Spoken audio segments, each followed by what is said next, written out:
Good morning बच्चों। जैसा कि आप लोगों को पता है कि हमारी जो परीक्षा है, बोर्ड परीक्षा, उसका डेट है वो फिक्स हो गया है। 1 मार्च से आप लोगों की बोर्ड परीक्षाएं स्टार्ट हो रही है। तो जैसे मैं आप लोग को बोली थी कि मैं भूगोल के सारे जो क्वेश्चन, इम्पॉर्टेंट क्वेश्चन है, उसको वीडियो के रूप में आप लोगों को भेजूंगी करके। तो इसमें जो जितने भी एग्ज़ाम में आए हुए क्वेश्चन हैं वो सबको मैं वीडियो के रूप में बना के आप लोग के पास भेज रही हूँ। तो इसको अच्छे से 1 बार 2 बार 3 बार बार इसको सुनिएगा। और फिर आप तो अच्छे से समझ चुके हो और पढ़ चुके हैं, तो पूरे आंसर को रटने का कोशिश करिएगा। तो हमारा भूगोल का फर्स्ट क्वेश्चन है, जन्म दर किसे कहते हैं। तो प्रति 1000 व्यक्तियों के पीछे 1 वर्ष में जन्म लेने वाले जीवित बच्चों की संख्या को क्या कहा जाता है? जन्म दर कहा जाता है। प्रति 1000 व्यक्तियों के पीछे 1 वर्ष में जन्म लेने वाले बच्चों की संख्या को क्या कहा जाता है? जन्म दर कहा जाता है। दूसरा प्रश्न है, उच्च मानव सूचकांक वाले 2 देशों के नाम लिखिए।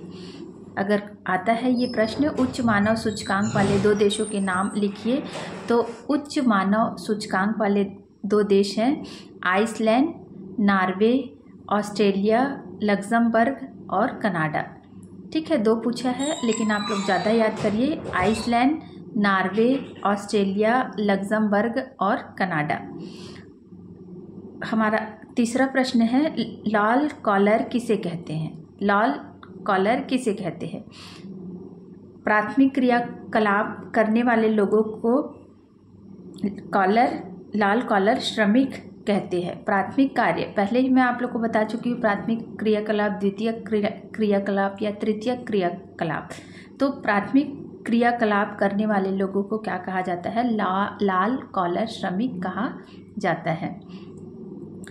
उसके बाद हमारा 4th क्वेश्चन है, जो IMP क्वेश्चन है, सन 2011 की जनगणना के अनुसार भारत के किस राज्य में जनसंख्या सर्वाधिक है?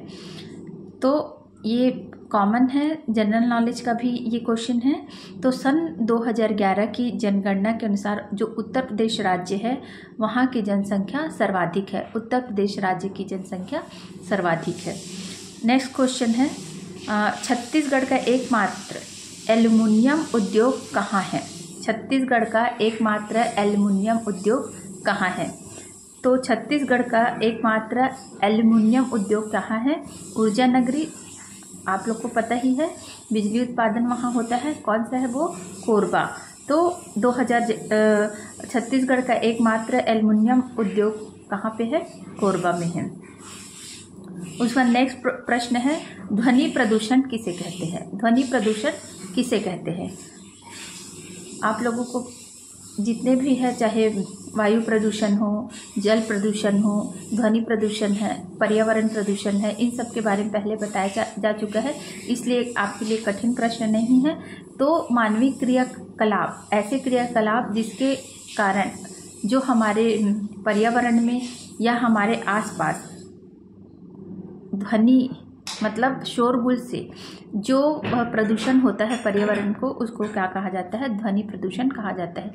ये अधिकतर किसके कारण होता है? जो हमारे जो लगातार रोड पे ट्रैफिक बढ़ रहा है, गाड़ियों और मोटर गाड़ियों की संख्या बढ़ रही है, और जो बड़े बड़े उद्योग और कारखाने लग रहे हैं, तो इनके कारण क्या है?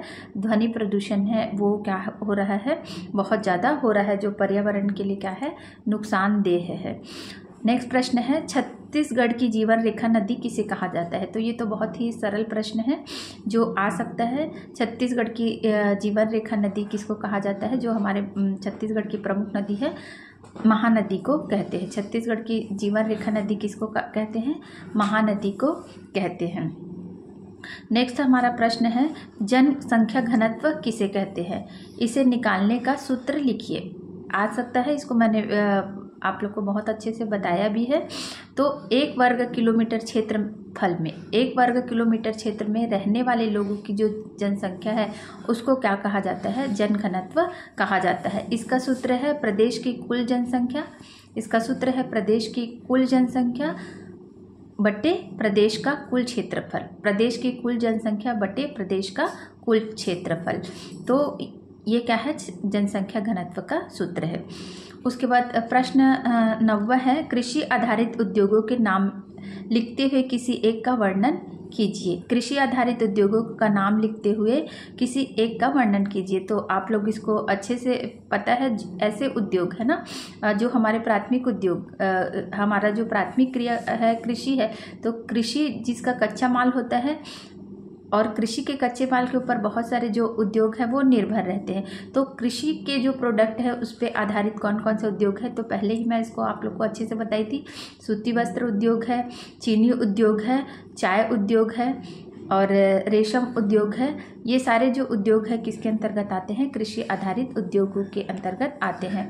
तो इसमें आप परीक्षा में, क्योंकि वीडियो बहुत ज़्यादा लंबा हो जाएगा, इसलिए सूती वस्त्र उद्योग है, इसके बारे में आप उसको क्या कर सकते हैं, डील कर सकते हैं। तो नेक्स्ट हमारा प्रश्न है, 10वां प्रश्न है। 10वां प्रश्न के रूप में आ सकता है, मानव भूगोल की परिभाषा देते हुए प्रकृति के मानवीकरण की व्याख्या कीजिए। ये लॉन्ग आंसर टाइप का क्वेश्चन है। मानव भूगोल की परिभाषा देते हुए प्रकृति के मानवीकरण की व्याख्या कीजिए। तो मानव भूगोल की परिभाषा मैं आपको पहले ही बता चुकी हूँ। मानव भूगोल के अंतर्गत हम इस विषय के अंतर्गत प्रकृति में जितनी ही पर्यावरण में जो भी चीज़ें हैं उसके बारे में हम अध्ययन करते हैं। जैसे कि प्रकृति में जितनी भी चीज़ें हैं, चाहे मृदा है, वायु है, जल है, ह्यूमन बींग्स मानव हैं, हमारी पृथ्वी है, और इसको जो चलाने वाली जितनी भी क्रियाएं हैं, ये सब मानवीय क्रियाएं भी मानव भूगोल के अंतर्गत हम क्या करते हैं, अध्ययन करते हैं। तो ये 10 प्रश्न हैं और इसके प्रकृति के मानवीकरण, इसको लॉन्ग आंसर के रूप में मैं नेक्स्ट वीडियो में बनाऊंगी। तो आप जो ये महत्वपूर्ण 10 प्रश्न है, जिनको जो बच्चे हैं जो क्लास अटेंड नहीं किए हैं या जो बिल्कुल कुछ भी नहीं समझते या जिनको ऐसा लग रहा है कि आंसर याद नहीं होंगे, एक बार इसको ज़रूर देखिए और डेली इसको सुनिए। आपको कोई भी आंसर है वो आसानी से याद हो जाएगा।